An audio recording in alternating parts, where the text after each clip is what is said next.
Good evening, everyone, and thank you very much for joining me this evening. I've got a very special guest today to talk with you, talk with us about free speech issues, and his name is Toby Young. He is the founder of the Free Speech Union in the UK. Some of you may be aware that I am actually a member of the Free Speech Union in Australia, and he has also recently been elected to the House of Lords. Thank you, Toby, for joining us this evening. Thank you. And I thought maybe for those people who don't know anything about the Free Speech Union, maybe you could tell us a bit about yourself and about the union and what you do and what you're about. Yes. So just to correct something you just said, I haven't actually been elected to the House of Lords. Rather anachronistically, Lords are appointed by the King. Yes. On the recommendation of party leaders. So I was recently appointed to the upper house in the UK. It's not yet an elected chamber. It may become one in due course, but at the moment it's still an appointed chamber, which is why it doesn't have much power, unfortunately.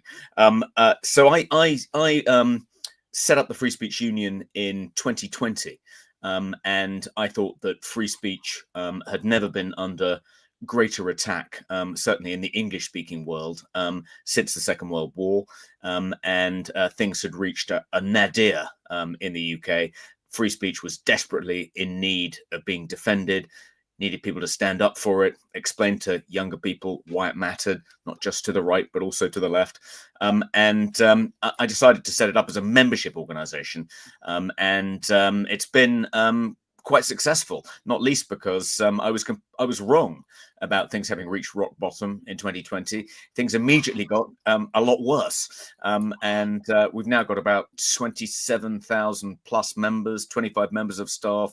We fought over 3,500 cases over the course of our 5-year existence, and interestingly, people assume that it's people like us, Gavin, white heterosexual conservative men getting on in years, but actually the largest single category in our case database are middle-aged feminist women who've got into trouble for expressing their belief in the biological reality of sex, complaining about having to share bathrooms with biological men, about women having to compete in women's sports against biological men. That is the front line, at least in this country. Britain sometimes referred to as TERF Island, but actually TERFs, trans exclusionary radical feminists, they're at the coalface when it comes to defending free speech. And there's a rather unlikely alliance has sprung up, at least in the UK, between these middle-aged, gender-critical feminist campaigners, many of whom are lesbians, and old buffed and toughed and right-wing Tories like me. It's an unusual alliance with strange bedfellows, but it seems to work.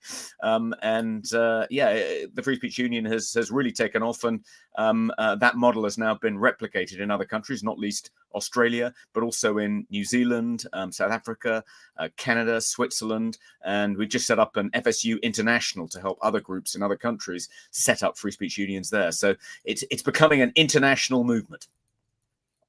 Yes, and I can also confirm that many of the issues that you've raised, especially around feminism and issues around gender ideology and this sort of thing, are also big issues in Victoria. In fact, I've been at the coalface of a lot of these issues as well in how they've affected free speech in Victoria. There's been many issues that people have been silenced effectively for stating their views on reality effectively, and I've been watching very carefully what's been happening in the UK as well, and it's very similar in many respects. For the benefit of the audience that might not be aware of what's happening in Victoria at the moment, like many jurisdictions throughout our nation, Victoria is putting through a series of laws which they're calling the social cohesion and anti-vilification laws. Now, these laws have been a long time coming, many years in fact, but ostensibly what they're trying to do is legislate away people saying bad things, right? And so they're trying to stop incitement of ridicule, contempt, revulsion, etc., based on a set of protected characteristics, and those characteristics could be gender, they could be race, they could be a bunch of other protected characteristics. Now, one of the things that many women, many feminists have expressed concern about on this, like as an example, could be that if a woman says, "Well, I don't believe that that person is a woman," and they express that and state it, then that could be considered incitement of contempt for that person.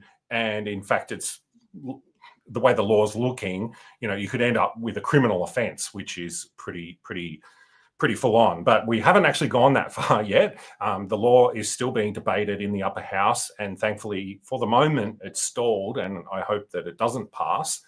But I know that the UK has recently had their own sort of hate speech laws, and I was wondering if maybe you could describe some of the issues around those laws and how they've been implemented and policed, and maybe whether they've had the intended effect. Like, have they taken away, have these bad views, and has hate disappeared because the government has made laws to make it disappear? Yes. Well, that's a really good question, Gavin. Yeah, we have had some laws introduced over the past couple of decades, which have fettered our free speech more so than in the past. And one of the hallmarks of our current Labour government, which was elected with a big majority last July, is that many of those laws which were on the statute book and which could be used to prosecute people for saying something offensive to somebody else weren't used. They were latent for the most part. Probably the most egregious example, for instance, of the Malicious Communications Act being used to prosecute someone, that was passed in 1998, but is rarely used, but was used a few years ago to prosecute a Scottish comedian for posting a YouTube video in which he taught his pug to do a Nazi salute. That's Count Dankula, right? Count Dankula, yes. Yes, I'm very familiar with that. You're familiar with the Count Dankula case. But what's happened in the past 8 months or so is that many of those laws that were largely unused have started to be used. So we had this outbreak of civil disorder last summer. There was a dreadful, horrific knife attack in which 3 schoolgirls were killed in Southport last July, and that triggered an outbreak of social unrest. And the Prime Minister blamed mis and disinformation and hate speech on social media as the primary cause of that unrest. And I think that's extremely dubious, and no real evidence was ever presented to demonstrate that there was any causal connection between what people were saying about the Southport attacks and the outbreak of civil disorder. But nonetheless, the government decided that that was the cause, and so various people were prosecuted, not for participating in the riots themselves, although some people were, but for hearty words about the riots, which in the authorities' eyes had triggered the disorder. About 100 people in total were prosecuted using laws which aren't usually used, such as Section 5 of the Public Order Act 1986, which makes it a criminal offence to cause someone else harassment, alarm, or distress. Laws against stirring up racial hatred, which again relate to the Public Order Act passed in 1986, but date back to the Race Relations Act in 1966. Very, very rarely used, and can only be used with the permission of the Attorney General. But various people were prosecuted for trying to stir up racial hatred. For instance, probably the most egregious case was one man who got 8 weeks in jail for sharing a meme on Facebook, which was pretty extraordinary. The Free Speech Union defended a former Royal Marine called Jamie Michael. He posted a 12-minute video on Facebook in the immediate aftermath of the Southport attacks, urging people to protest against illegal immigration and the placing of an asylum seeker hotel in his neighborhood in Wales. And even though he didn't urge people to do anything unlawful, in fact, he pointedly urged people to protest peacefully. Nonetheless, he was prosecuted for stirring up racial hatred.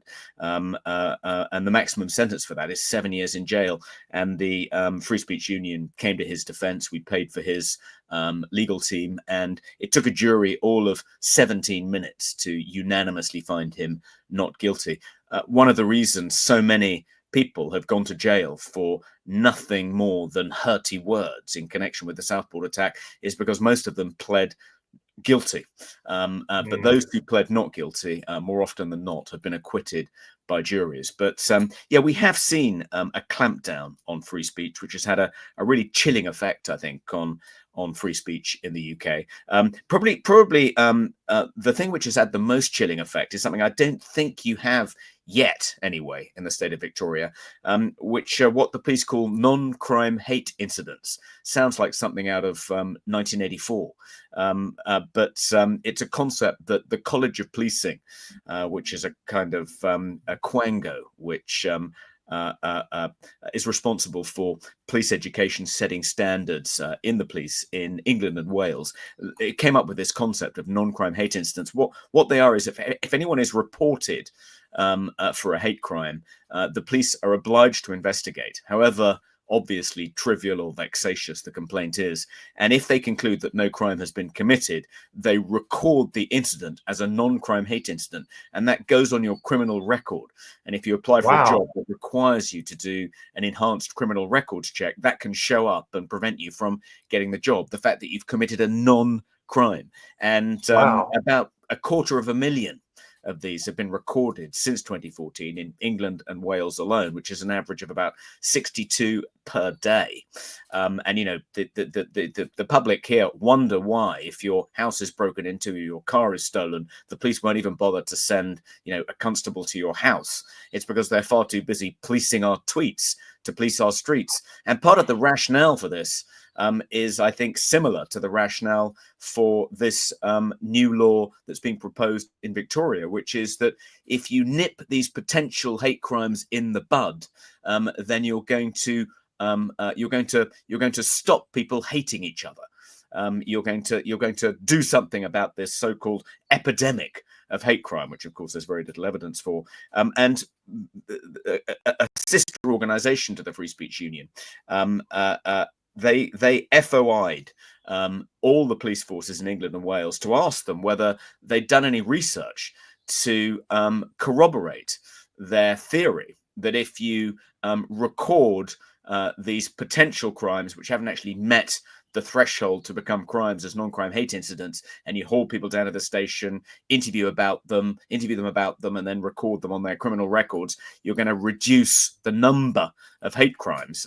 We asked them whether they accumulated any evidence to that effect, and the response was just one of general puzzlement. No, we don't record that data.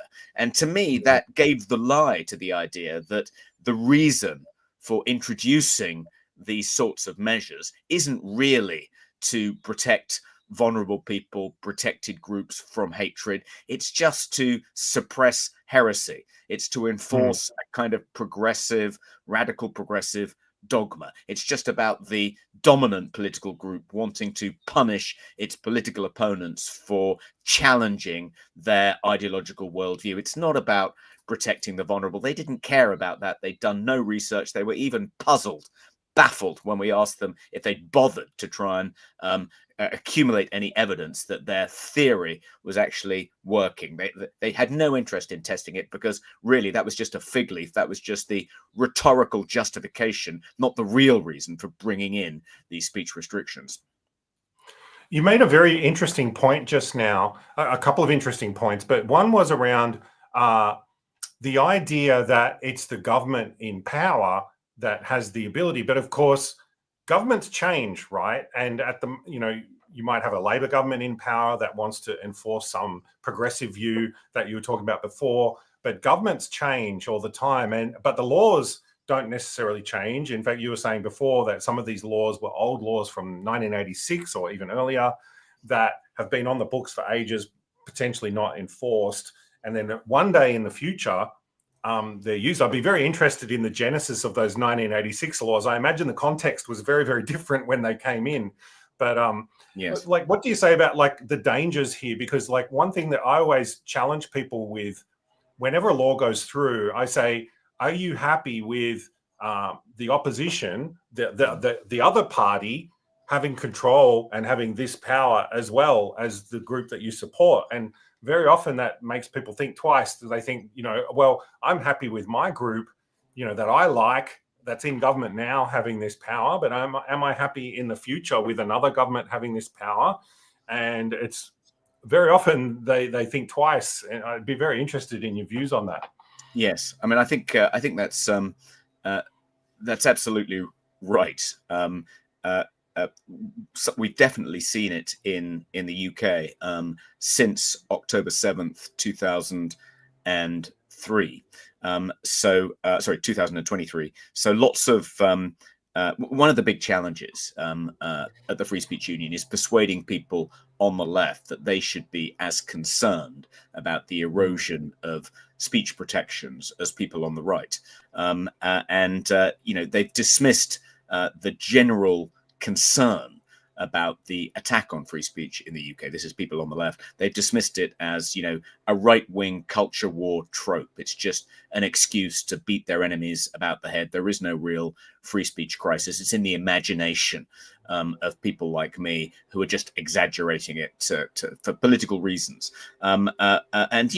We make the argument that nearly all, if not all, the civil rights movements of the past, 100+ years, whether it's the suffragettes demanding votes for women, whether it's the civil rights movement in America in the 1960s, the gay rights movement, even the trans rights movement, all of these political movements, these demands for people to be included, to be given their civil rights, are critically dependent on free speech. In the absence of free speech, these groups petitioning for the inclusion of excluded minorities wouldn't be able to make their case in the public square. They wouldn't have had the success they've had in extending democratic rights to the whole of our society.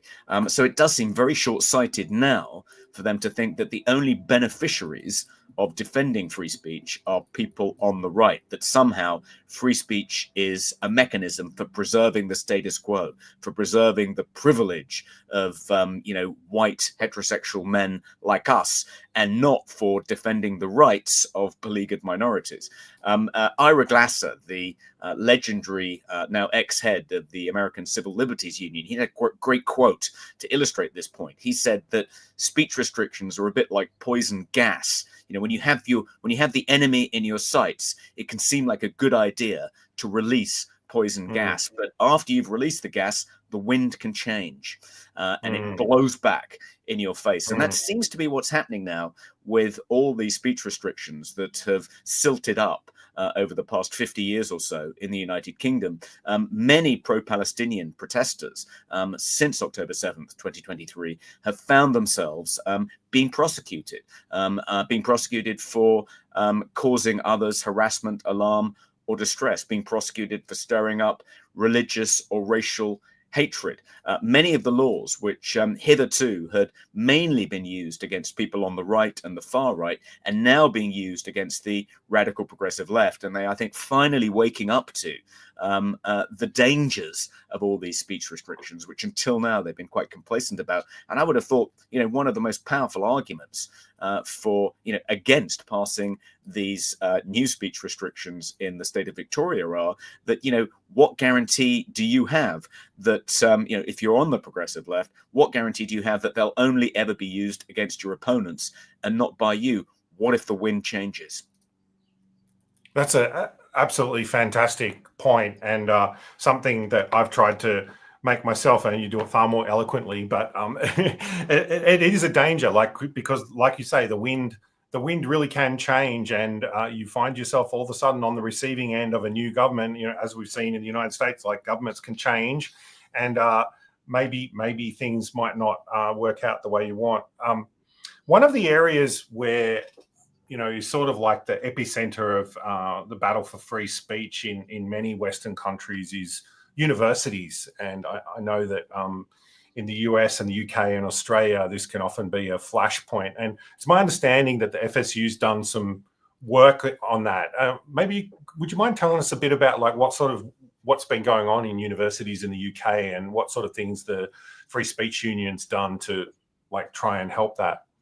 Yes, well, I think academic freedom and free speech has been eroded in universities here over the past 25 years or so.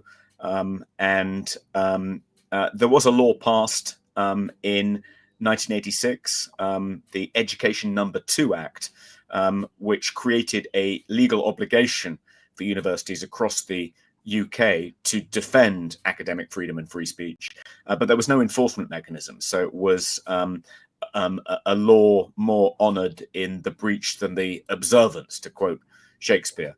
And the Free Speech Union has been petitioning the government over the last 5 years to do more, not just to protect academic freedom and free speech on campus, but to create some enforcement mechanisms to enable people whose speech rights are violated on university campuses to force the universities to obey the law. We managed to get a piece of legislation passed in the last parliament called the Higher Education Freedom of Speech Act, which does precisely that. It not only buttresses the protections for academic freedom and free speech in English universities. Education's a devolved area of administration, so this only applies to English universities, but it's a start. But it also creates some enforcement mechanisms, like it created a new statutory tort whereby if you felt your speech rights had been breached by a university, you could take the university to court and be compensated. And in addition, it created a new complaint scheme, which the higher education regulator was responsible for overseeing, the Office for Students. But one of the first acts of the incoming Labour government last July was to torpedo the Higher Education Freedom of Speech Act. So not all the clauses had been activated when the general election was called last year. And probably the most important clauses, such as the creation of the statutory tort and the complaint scheme, they hadn't been created yet. They were due to be created on August 1st, and the new education secretary, she revoked the commencement orders. So those clauses never found their way onto the statute books, and the Free Speech Union thought that was unlawful. We thought that was an example of a minister of the Crown defying the will of Parliament, because this Act of Parliament was passed by both houses. It had cross-party support. It passed by a majority of both houses. It received royal assent. So we thought it was a breach of a sacrosanct constitutional principle for the incoming Education Secretary to torpedo this Act of Parliament without a vote in Parliament.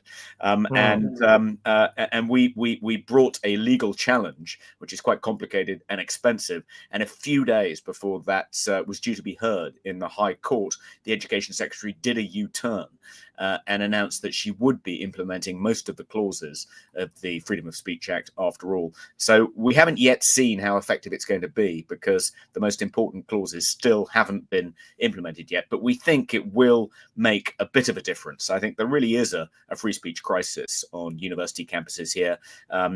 Survey after survey shows that academics and students are terrified of expressing an unorthodox point of view for fear that they'll be socially ostracized or complaints will be made against them and they'll be placed under investigation, etc. It's the same all over the English-speaking world. The radical progressive left in particular is very intolerant of dissent, and under the guise of protecting the feelings and mental health of minorities on campus, they try and no platform their opponents, and have created this sort of Stasi-like atmosphere on many university campuses where people are afraid to say if they're not part of the the orthodoxy. If their views don't align with the most energetic and activist students, they'll keep quiet, or they'll whisper what they think to people once they've, confirmed that they're politically sympathetic, in the corner of a bar somewhere, just like in, Soviet era Eastern Europe. So things have got pretty bad, but we hope that this new law, when it's eventually implemented, and we think we have effectively forced the education secretary through gritted teeth to implement this law, we hope that that will see the beginning of some improvement. Many people who don't support free speech, they often point to, and like, I know it's the same in the UK, but in Victoria, you mentioned before October 7th attacks. There's certainly been many, anti-Semitical incidents in Australia. There's been, people attacking people because of their religious beliefs, because they're Muslim or Jewish. There are hateful, racist attacks in Victoria. There are people who spread hateful, awful ideas, and people say, "Well, we have to do something about that, right? We have to do something about that." What would you say to those people about, why should we not implement laws like this? Why is free speech important, and what is the solution to dealing with these awful ideas and people saying hateful things about other people? What do you think? What would you say to them is the solution?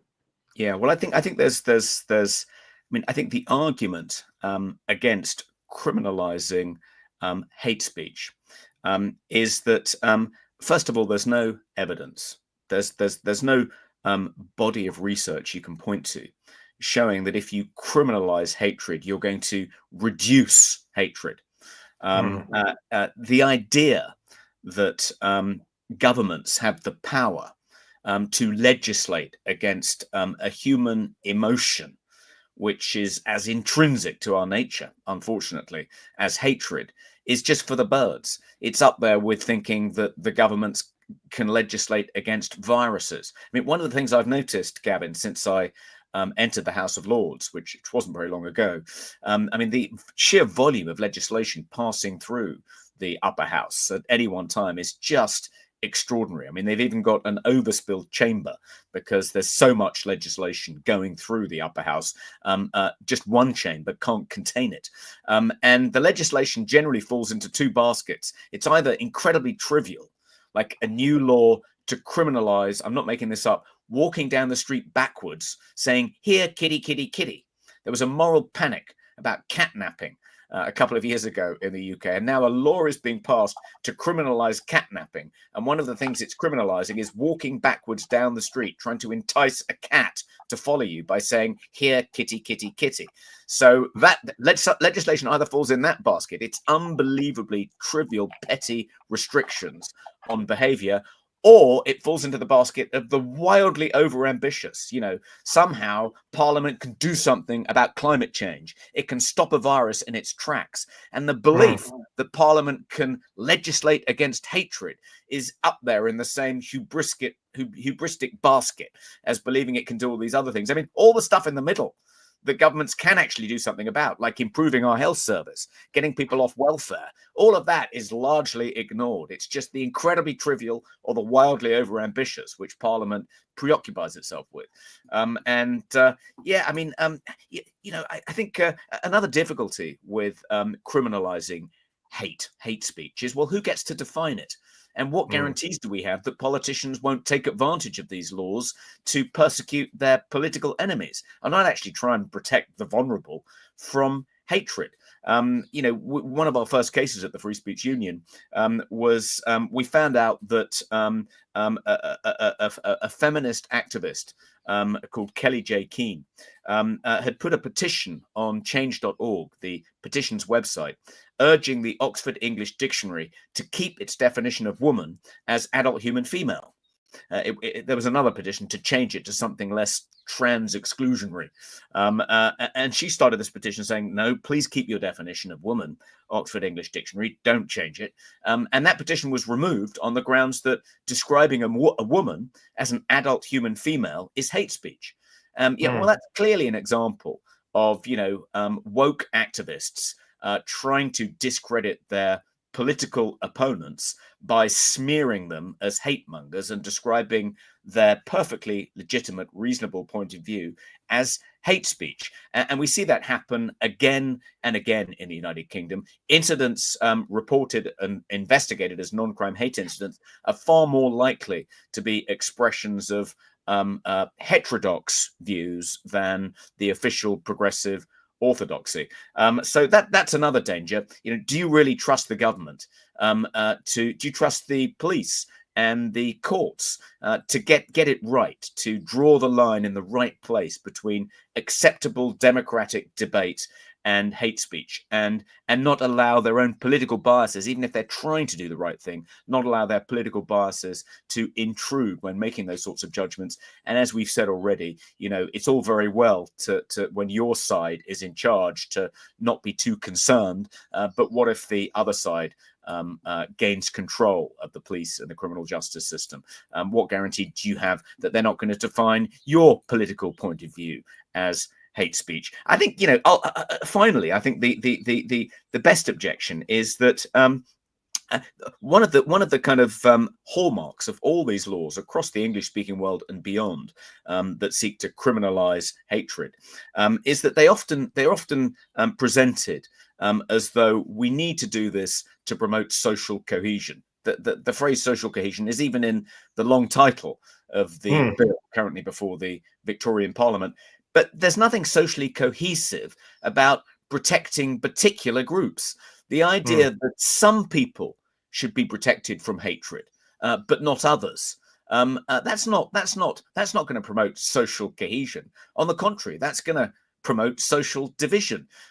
Telling people that if you happen to have white skin, if you happen to be heterosexual, if you're male, if you're a Christian, that you don't deserve protection from hatred. That kind of two-tier justice that will inevitably create the kind of identity politics that's poisoned so much of our politics on the right. It's a gold embossed invitation for beleaguered white working class men to start developing, cultivating their grievances to join far-right political parties because they feel excluded, because they feel that justice is no longer blind.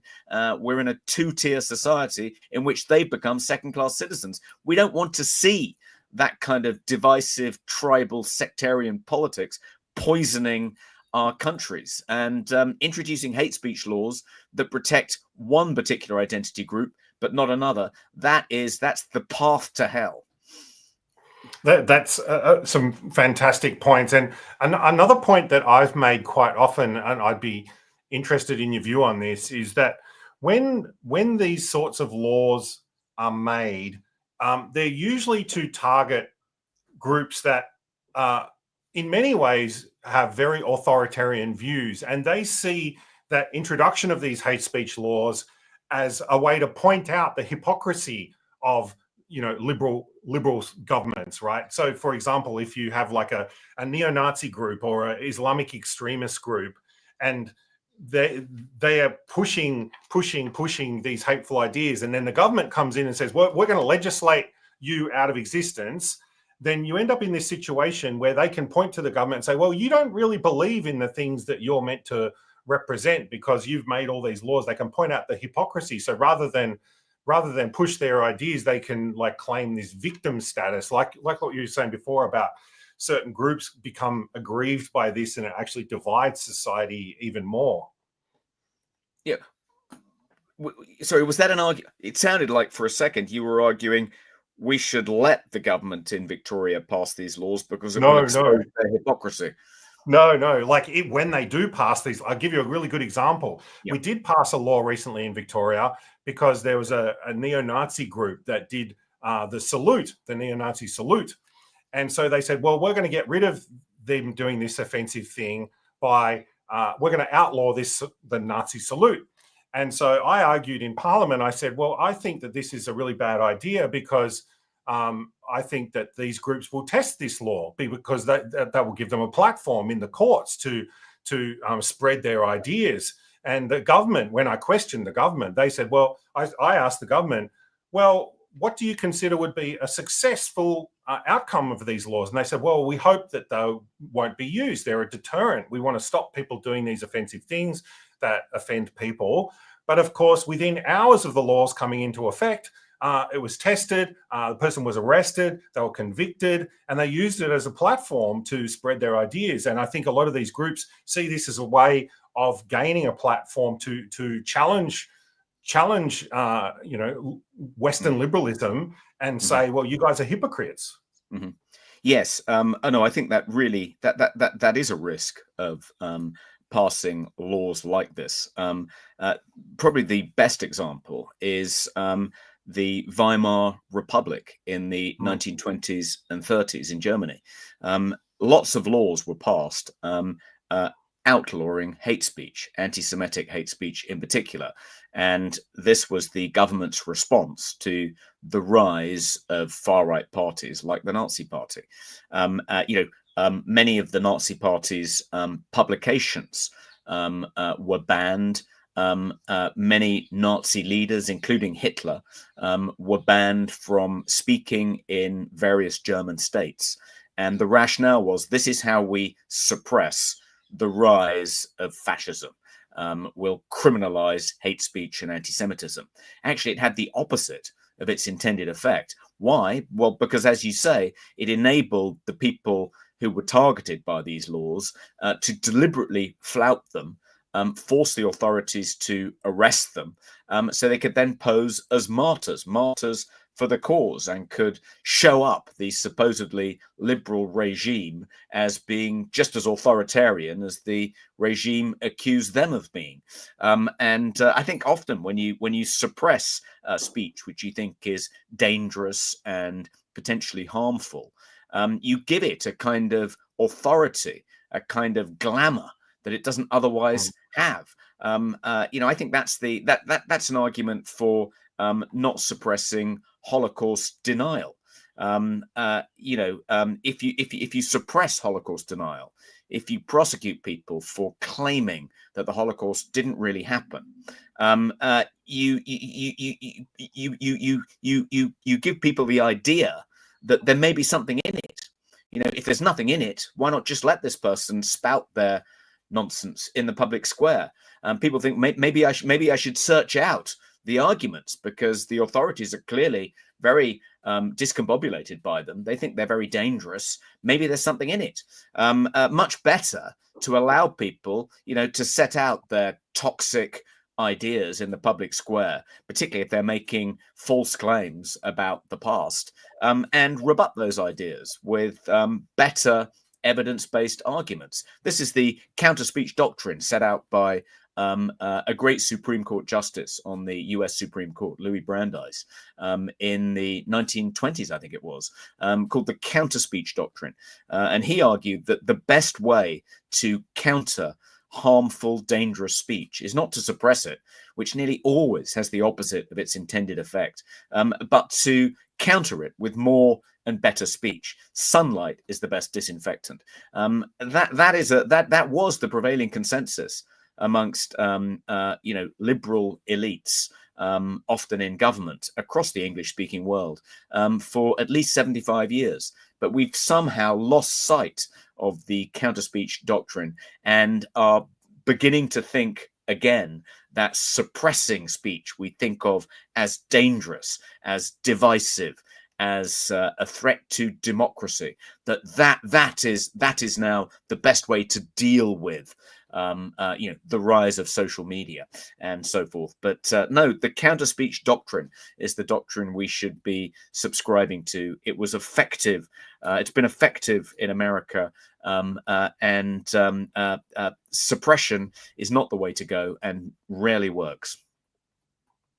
Well, on that note, I thank you so much for talking with us at the moment at very short notice.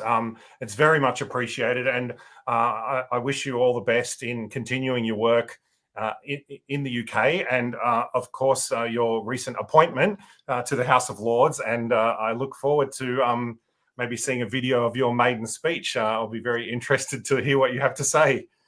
Thank you very much, Gavin. It's been great talking to you, and good luck in opposing this bill. Thank you.